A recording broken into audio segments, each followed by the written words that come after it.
Septia Kurniarini, seorang pekerja migran Indonesia atau PMI asal Jember, Jawa Timur, mengalami sakit parah di tangan dan kaki sepulang dari Singapura, negara tempatnya bekerja.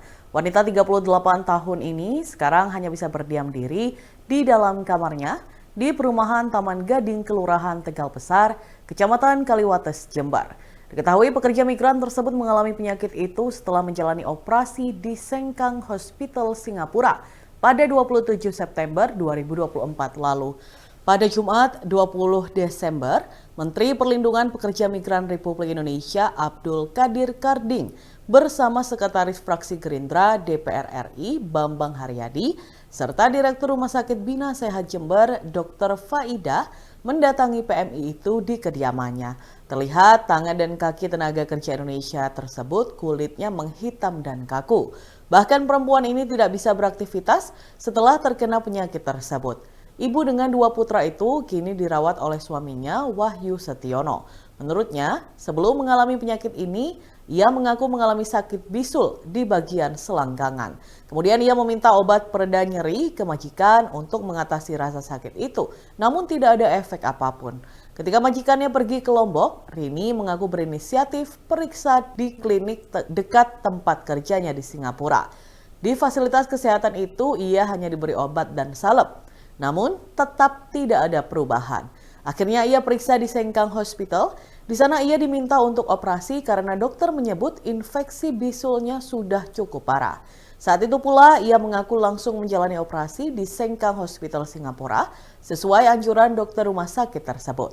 Setelah operasi, Rini tidak sadar dan ternyata dalam keadaan koma selama 9 hari. Saat bangun dari koma, ia melihat tangan dan kakinya menghitam semua. Ia mengatakan saat itu tangan dan kakinya dalam kondisi dibungkus kain.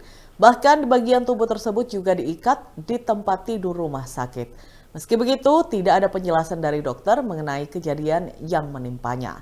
Setelah menjalani operasi, Rini mengaku dibawa ke Rumah Sakit Batam, Kepulauan Riau, Indonesia. Di rumah sakit itu, ia dirawat selama 7 hari. Ketika di Batam, Rini mengaku tidak membawa barang apapun, sebab seluruh pakaian dan perhiasannya diambil oleh majikan setelah menjalani operasi di Sengkang Hospital, Singapura. Ia mengaku pihak majikan justru sering menelepon keluarganya di Jember dan meminta uang 500 juta rupiah untuk biaya pengobatannya selama di Sengkang, Singapura. Rini mengungkapkan dirinya bekerja di Singapura tidak melalui perusahaan atau agen tenaga kerja, melainkan melalui jalur undangan dari majikan. Menanggapi hal tersebut, Menteri Perlindungan Pekerja Migran Indonesia Abdul Qadir Karding mengaku tidak bisa berbuat banyak, sebab keberangkatan Rini ke Singapura masuk dalam kategori ilegal. Meski demikian, ia telah berkoordinasi dengan pemerintah Kabupaten Jember dan Rumah Sakit Bina Sehat untuk pengobatan penyakit Rini. Dalam Tribunnews berikut kita simak bersama wawancara dengan Menteri Perlindungan Pekerja Migran Republik Indonesia, Abdul Qadir Karding. Karena memang Kementerian P2M ini bertanggung jawab terhadap semua proses mulai dari sebelum berangkat, penempatan, sampai nanti kepulangan.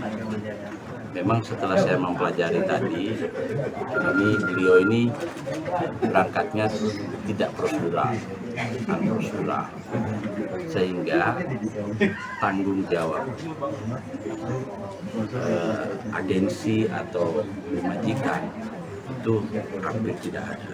Nah, oleh karena itu, ini saya kira edukasi bagi masyarakat Indonesia yang bekerja. Download Tribun X sekarang, menghadirkan lokal menjadi Indonesia.